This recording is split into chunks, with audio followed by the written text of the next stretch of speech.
Bonsoir. Aujourd'hui, nous allons voir dans cette vidéo la deuxième catégorie des figures de style. Alors, si dans un premier lieu, nous avons vu les figures d'opposition, aujourd'hui, nous allons voir les figures d'analogie. Alors, les figures d'analogie sont des figures de style ou procédés d'écriture qui consistent à rapprocher deux éléments afin de les comparer. Alors, quand on dit comparer, c'est dégager les points en commun ou les points de ressemblance entre deux éléments ou bien aussi les points de différence ou d'égalité entre ces éléments. Donc, في اللغة العربية كنسميو هاد لي فيغور d'analogie عندهم علاقة bien sûr بعلم البيان وهما اللي كنتحدثوا فيهم عن التشبيه ولا الاستعارة ولا التشخيص وهاد لي فيغور d'analogie كنسميوهم المماثلة ولا التجانس ولا التشابه si vous voulez ou bien التناظر. Alors ملي كنقولوا les figures d'analogie, nous avons d'abord la comparaison, ensuite la personnification, nous avons aussi la métaphore et l'allégorie. Alors, on va commencer par la comparaison. C'est quoi une comparaison? La comparaison est التشبيه. Donc, la comparaison établit un rapport de rapprochement entre deux termes, le comparé et le comparant. بمعنى ملي كتكون عندنا la comparaison دائما كيكون فيها المشبه والمشبه به à partir d'un élément qui leur est commun en utilisant un moyen qui est l'outil de comparaison. Exemple, la lampe brille comme une étoile. C'est-à-dire ملي كنهضروا على التشبيه دائما كيكون عندنا المشبه والمشبه به والأداة أداة التشبيه يعني l'outil de comparaison et le point en commun يعني ديك الحاجة اللي كنشبهوا بها. مثلا هنا عندنا la lampe brille comme une étoile. Donc là, on compare la lampe à l'étoile et vous avez bien sûr le comparé, c'est la lampe, le comparant, l'étoile. Puis vous avez l'outil de comparaison, c'est comme, et le point en commun entre la lampe et l'étoile, c'est la brillance. Donc la comparaison permet d'exprimer ou bien un rapport d'égalité, ou bien un rapport d'infériorité, de supériorité, de différence ou de ressemblance. بمعنى ملي كنقولوا التشبيه يعني كنحاولوا نبينوا الفرق بين جوج ديال الحوايج deux éléments deux personnes ou bien deux choses etc. كنبينوا واش هذوك الحوايج كيتشابهوا ils sont les mêmes ils sont identiques donc c'est un rapport d'égalité ou bien وحده قل من الاخرى ولا وحده اكثر من الاخرى ou bien الفرق اللي كاين بيناتهم ولا التشابه اللي كاين بيناتهم. Alors là, vous avez quelques exemples d'outils de comparaison. يعني أداة تشبيه هنا عندكم quelques exemples. Vous avez comme, ainsi, que, de même que, pareil à, pareil à. Donc là, c'est le masculin et là, c'est le féminin. Tel que et tel que féminin. De la même façon que, ressembler à, plus que, moins que, différent de, se distinguer de. Puis vous avez les verbes paraître, avoir l'air de, se rapprocher de, sembler, ressembler, etc. Donc là, comme l'adawat tshbih ou les outils de comparaison qui peuvent être ou bien des expressions ou bien des verbes. Alors là, vous avez l'expression d'une comparaison peut comporter ou bien un adjectif, ou bien un adverbe, ou bien un verbe. Là, comme des exemples. L'expression de la comparaison avec un adjectif. Donc, on a des adjectifs, ils sont colorés en rose. Donc, vous avez le comparatif de supériorité. Et quand on fait une comparaison et on remarque qu'il y a un rapport de supériorité entre les deux éléments qui sont comparés. Donc, il est plus grand que toi. Donc, on a comme grand, c'est l'adjectif. Donc, c'est l'élément sur quoi porte la comparaison. Puis vous avez plus que. Donc là, c'est un rapport de supériorité entre le il et toi. Yani, il est plus grand que toi. Donc là, quand on il et l'autre personne. Et puis vous avez là l'adjectif, c'est-à-dire l'élément sur quoi porte la comparaison. Et bien sûr, on remarque que ces deux personnes-là sont différentes. C'est-à-dire le premier, il est plutôt supérieur à l'autre, il est plus grand que lui, il est plus âgé peut-être, etc. Puis vous avez le comparatif d'infériorité. Elle est moins belle que sa sœur. Donc là, on compare elle. Vous avez le comparé, c'est elle. On la compare. Le comparant, c'est la sœur. Donc là, c'est la beauté entre les deux filles. Et la première, elle est moins belle que la deuxième. Donc on a qarna bin les deux personnages. Et on a remarqué que la première, elle est plutôt plus belle que la deuxième. Puis vous avez le comparatif d'égalité. Elle est aussi belle qu'une rose. Donc là, elle, le comparé, le comparant, c'est la rose. L'élément sur quoi porte la comparaison, c'est la beauté. Puis, l'outil qui permet d'exprimer ce rapport, c'est aussi que, c'est-à-dire là, c'est un rapport d'égalité. Pourquoi? Parce que cette belle-là est aussi belle qu'une rose. Puis, vous avez les expressions de la comparaison avec un adverbe. Le comparatif encore de supériorité, vous dessinez plus souvent qu'avant. Donc on a souvent, comme vous pouvez le remarquer, c'est un adverbe. Par contre, dans les premiers verbes, c'était des adjectifs. Donc là, comme vous pouvez encore le remarquer, vous avez les outils de comparaison qui montrent ou bien qui mettent en valeur ou bien la supériorité ou bien l'infériorité quand on a fait la comparaison. Ils encadrent ou bien l'adjectif ou bien l'adverbe. Donc là, vous avez l'adverbe souvent. Vous dessinez plus souvent qu'avant.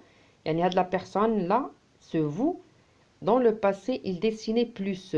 Par contre, dans le passé, c'était plus, c'est-à-dire c'était quelqu'un qui ne dessinait pas beaucoup. Puis vous avez le deuxième exemple, comparatif d'infériorité, il court moins vite que. Donc là encore, vous avez l'adverbe vite qui est encadré par ces moyens-là ou bien ces expressions de comparaison et qui permettent d'exprimer un rapport d'infériorité. Puis vous avez un rapport d'égalité, plutôt un rapport d'égalité ou bien le comparatif d'égalité. Tu apprends aussi rapidement que ta sœur. Donc là, on compare le tu avec la sœur ou bien avec sa sœur. Donc là, bien sûr, c'est un rapport d'égalité qui est exprimé à travers l'expression aussi que. Puis vous avez ces expressions-là qui encadrent aussi l'adverbe. Puis on peut également trouver la comparaison qui est exprimée avec un nom. Là, vous avez le comparatif toujours de supériorité. Je mange plus de fruits que toi. Donc là, la personne se je, elle mange beaucoup plus de fruits que l'autre personne qui est toi, c'est-à-dire la personne. Là, ce sont des phrases que vous pouvez avoir dans des textes, par exemple. Ou bien, le deuxième cas, comparatif d'infériorité, je fais moins d'exercices que ma sœur. Donc là encore, vous avez ces outils de comparaison qui permettent d'encadrer encore le groupe nominal de fruits, d'exercices, de travail, comparatif d'égalité. Il y a autant de travail à faire aussi bien à l'intérieur qu'à l'extérieur. Donc là, aussi bien que, autant de travail à faire, aussi bien à l'intérieur qu'à l'extérieur. Donc là, c'est un rapport d'égalité. Puis vous avez des expressions de comparaison avec un verbe. Comparatif de supériorité, il travaille plus que son frère. Comparatif d'infériorité, elle parle moins que toi. Comparatif d'égalité, je mange autant que toi. Donc là, les mots qui sont bien sûr écrits d'une autre couleur, ce sont les expressions qui permettent d'exprimer ou bien le rapport de supériorité, ou bien d'infériorité, ou bien d'égalité. Donc si jamais vous avez ce genre d'expression dans un texte, sachez qu'il s'agit bien sûr d'une comparaison. Parce qu'on peut vous demander par exemple de relever à partir d'un texte quelconque ou bien à partir d'une phrase de quelconque la comparaison. Donc là, parce qu'il y a souvent les élèves, quand on leur demande de chercher à partir d'un texte une comparaison, ils cherchent l'expression comme s'il n'y a que cette expression. Donc là, vous en avez plusieurs, comme vous pouvez le remarquer. Puis vous avez une autre, ou bien la deuxième figure de style, et qui permet toujours d'établir un rapport de comparaison, ou bien vous avez toujours une comparaison.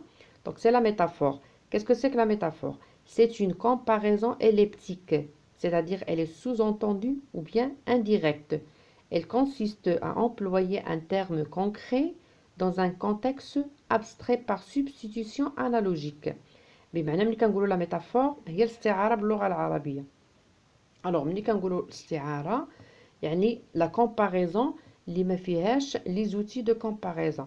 استعارة شنو هي في اللغة العربية؟ يعني ملي كنحيدوا واحد الأداة واحد الركن من أركان التشبيه، يا إما l'outil de comparaison أداة التشبيه ولا المشبه ولا المشبه به. C'est un petit peu la même chose pour la langue française. Donc, quand on dit une métaphore, c'est-à-dire il faut savoir qu'il y a toujours, ou bien il est question toujours de comparaison, mais c'est une comparaison elliptique, c'est-à-dire à laquelle on a supprimé quelque chose. Bien sûr, quand on dit quelque chose, c'est l'outil de comparaison, ou bien le comparant, ou bien le comparer, sans qu'il y ait d'éléments introduisant formellement une comparaison. L'outil de comparaison, voilà, vous l'avez dans cette phrase. Dans une métaphore, le comparé et le comparant sont rassemblés dans un même énoncé sans terme de comparaison et sans évoquer le point en commun. Donc là, vous avez des exemples. Exemple, elle a des yeux étincelants. Un gros serpent de lumière noire rampait dans la cheminée. Donc là, elle a des yeux étincelants. Donc, عندها عينين كيلمعوا بحال les étincelles. Donc, bien sûr, ici, vous n'avez pas l'expression, bien l'outil de comparaison. Vous avez juste le comparé et le comparant. Et on n'a pas le point en commun entre les deux. Bien sûr, là, c'est une comparaison qui est sous-entendue. Et quand elle est sous-entendue, c'est plus une comparaison, mais c'est plutôt une métaphore ou bien sti'ara. Un gros serpent de fumée noire rampait dans la cheminée.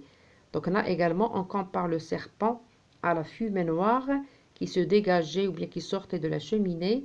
Et bien sûr, c'est comme un serpent qui rampait. Donc là encore, vous avez une métaphore elliptique ou bien une comparaison elliptique.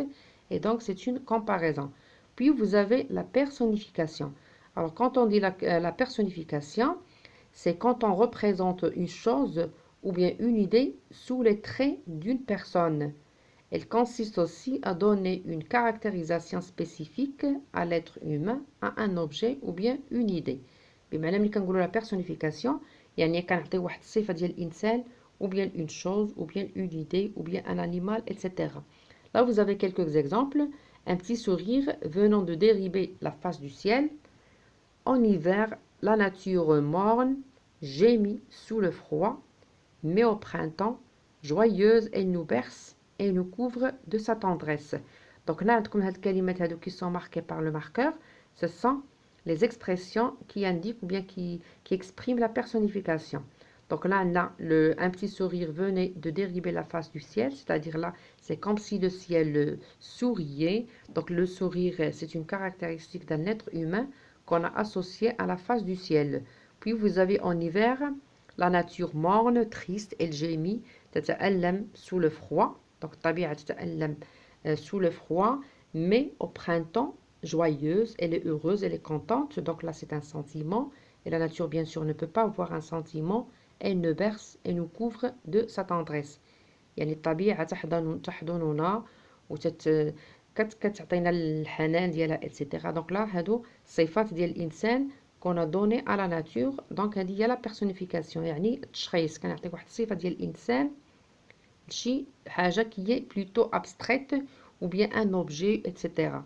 Puis vous avez en dernier lieu l'allégorie. Donc c'est quoi l'allégorie? C'est une représentation concrète, par exemple la balance, d'une idée abstraite, par exemple la justice. Donc ملي كنقولوا l'allégorie يعني le symbole الرمز c'est الفن الرمزي si vous voulez. يعني مثلا كنقولوا ان la balance الميزان كيرمز للعدالة، الحمامة مثلا كترمز للسلام.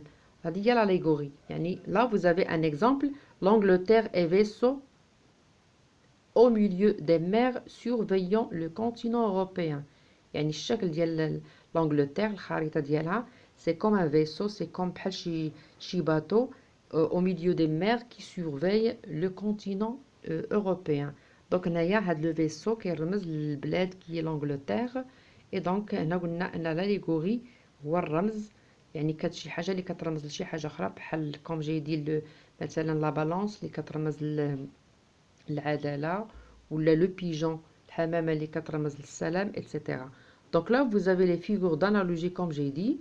Donc vous n'avez qu'à relire plusieurs fois les exemples pour pouvoir bien comprendre qu'est-ce que c'est une figure d'analogie.